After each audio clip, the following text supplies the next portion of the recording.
നമസ്കാരം.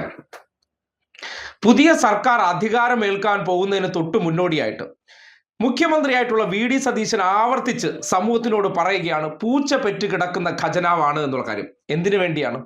അതൊരു മുൻകൂർ ജാമ്യമെടുക്കലാണ്. അതായത് വാഗ്ദാന പെരുമഴയാണല്ലോ പലർക്കും കൊടുത്തിരുന്നത്. ആദ്യ ക്യാബിനറ്റിൽ ആശാ വർക്കർമാർക്ക് 21,000 രൂപ ഈ സ്റ്റേറ്റ് ഗവൺമെന്റ്, അതായത് ദിവസം 700 രൂപയാക്കും. KSRTC-യിൽ വനിതകൾക്ക് സൗജന്യ യാത്ര, ഉമ്മൻചാണ്ടി ആരോഗ്യ പരിരക്ഷ ഇൻഷുറൻസ്, പെൺകുട്ടികൾക്ക് 1000 രൂപ, അങ്ങനെ തുടങ്ങി പല മോഹന വാഗ്ദാനങ്ങളും കൊടുത്തിരിക്കുന്നവർ അത് കൊടുക്കാതിരിക്കാനുള്ള ഒരു തന്ത്രം എന്നുള്ള നിലയ്ക്കാണ് ഖജനാവിലൊന്നുമില്ല എന്ന് പറയുന്നത്. അങ്ങനെയാണെങ്കിൽ ഒരു ധവളപത്രം പുറത്തിറക്കി ജനങ്ങളെ ബോധ്യപ്പെടുത്താൻ ആദ്യം സർക്കാർ തയ്യാറാകണം. പക്ഷേ എന്താണ് ഇപ്പോഴത്തെ ഖജനാവിന്റെ അവസ്ഥയെന്ന് ഇറങ്ങിപ്പോകുന്ന ധനമന്ത്രിയായിട്ടുള്ള KN ബാലഗോപാൽ ഏറ്റവും അവസാനത്തെ കണക്കായിട്ട് ഇപ്പോൾ സമൂഹത്തിന്റെ മുന്നിൽ വിശദീകരിച്ചിട്ടുണ്ട്. അതായത് നേരത്തെ 4000 കോടി ഉണ്ടായിരുന്നത് ഈ മാസത്തെ വരുമാനവും എല്ലാ ചിലവുകൾക്ക് ശേഷം ഖജനാവിൽ 6000 കോടി രൂപ, എത്ര 6000 കോടി രൂപ അവശേഷിക്കുന്നുണ്ടെന്ന് വെളിപ്പെടുത്തുന്നുണ്ട്. 2001 അദ്ദേഹം മുഖ്യമന്ത്രി ആയിരുന്ന കാലത്തുള്ളതിനേക്കാളും വല്ലാത്തൊരു അവസ്ഥയിലാണ്, വല്ലാതെ പാപ്പരായിരിക്കുകയാണ്. അപ്പൊ അദ്ദേഹം ആദ്യം പറഞ്ഞത്, നിങ്ങൾ ആരും ശ്രീ സതീശനോട് കൂടുതൽ കാര്യങ്ങളൊന്നും ചെയ്യാൻ പറയരുത്. എന്നിട്ട് ഒരു ഉപദേശം കൊടുത്തു, നിങ്ങൾ കാര്യങ്ങളൊന്നും ആവശ്യമില്ലാതെ ചെയ്തു കളയരുത്, വല്ലാത്ത കുഴപ്പത്തിൽ ചെന്ന് ചാടും, അതുകൊണ്ട് കുറച്ച് സമയം കൊടുക്കണം. ആദ്യമേ ഇതെല്ലാം ചെയ്തു കഴിഞ്ഞാൽ, അദ്ദേഹത്തിന്റെ ഭരണത്തിന്റെ എക്സ്പീരിയൻസ് വെച്ചായിരിക്കും, ചെയ്തു കഴിഞ്ഞാൽ അപകടത്തിലാവും, അതുകൊണ്ട് ജനങ്ങൾ കുറെ കയ്പുനീര് കുടിക്കേണ്ടി വരും എന്നാണ് അദ്ദേഹം പറഞ്ഞത്. 2001 കാര്യങ്ങളെ സംബന്ധിച്ചോ അല്ലെങ്കിൽ അതിന് പിന്നുള്ള കാര്യങ്ങളെ പറ്റിയൊന്നും ഞാൻ പറയുന്നില്ല. പക്ഷേ 2026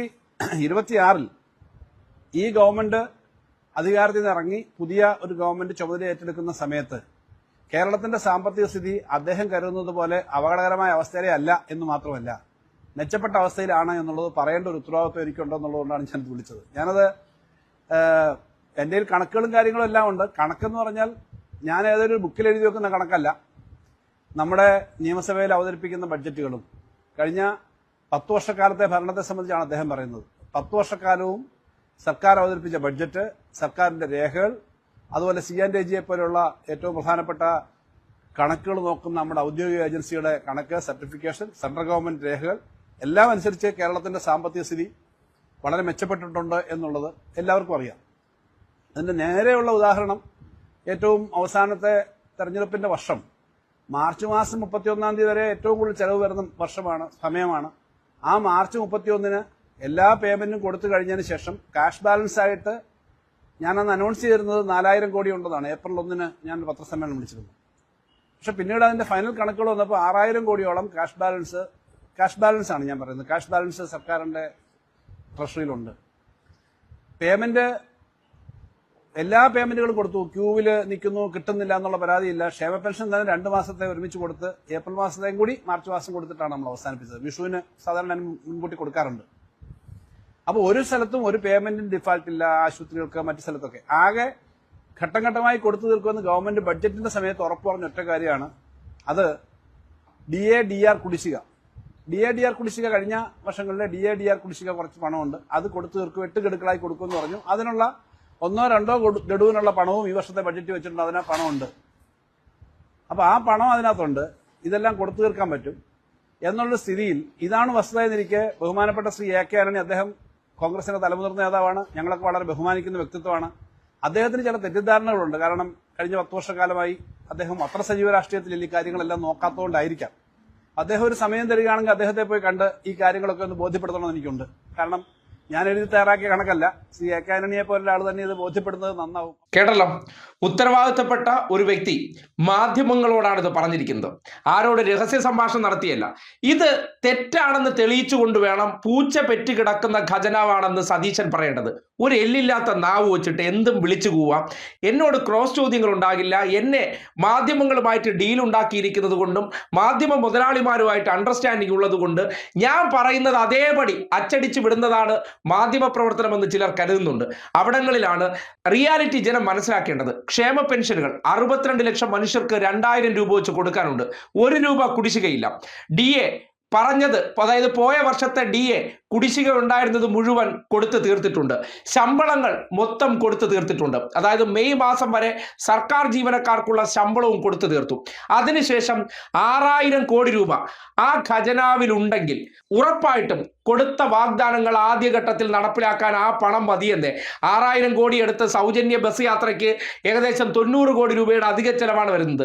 90 കോടി രൂപ ഈ 6000 കോടിയിൽ വരില്ലേ? ഉറപ്പായിട്ടും വരും. അതുപോലെ 3000 രൂപ ക്ഷേമ പെൻഷൻ ആക്കാം.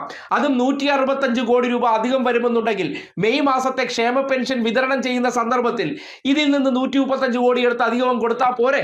അപ്പോ അങ്ങനെ പല കാര്യങ്ങളും, അത് സൗജന്യ ബസ് യാത്രയും അല്ലെങ്കിൽ കൊടുത്തിരിക്കുന്ന വാഗ്ദാനങ്ങളും ആശാവർക്കർമാർക്കുള്ള ഓണറേറിയം വർദ്ധിപ്പിക്കലും എല്ലാം നടപ്പിലാക്കാനുള്ള പണം നിലവിലുണ്ട്. വരും മാസങ്ങളിൽ അവർ നികുതി പിരിച്ചൊക്കെ കണ്ടെത്തിയാൽ മതി. പിന്നെ ഇക്കാര്യത്തിലെല്ലാം പ്രതിപക്ഷ നേതാവ് എന്നുള്ള നിലയ്ക്ക് അദ്ദേഹം 10 മിനിറ്റിനുള്ളിൽ എല്ലാ വിഷയത്തിനും പരിഹാരമുണ്ടാക്കുന്ന ആളെന്നുള്ള നിലയ്ക്ക് ഏത് വിഷയത്തിനും അദ്ദേഹം നാക്കുകൊണ്ട് പറഞ്ഞിരിക്കുന്ന പല അഭിപ്രായങ്ങളും സർക്കാരിന് കൊടുത്തിരിക്കുന്ന ഉപദേശങ്ങളും വെച്ചിട്ടാണെങ്കിൽ വെറും സിമ്പിളായിട്ട് പുഷ്പം പോലെ പരിഹരിക്കാൻ കഴിയുന്ന ഒരു വ്യക്തിയാണ്.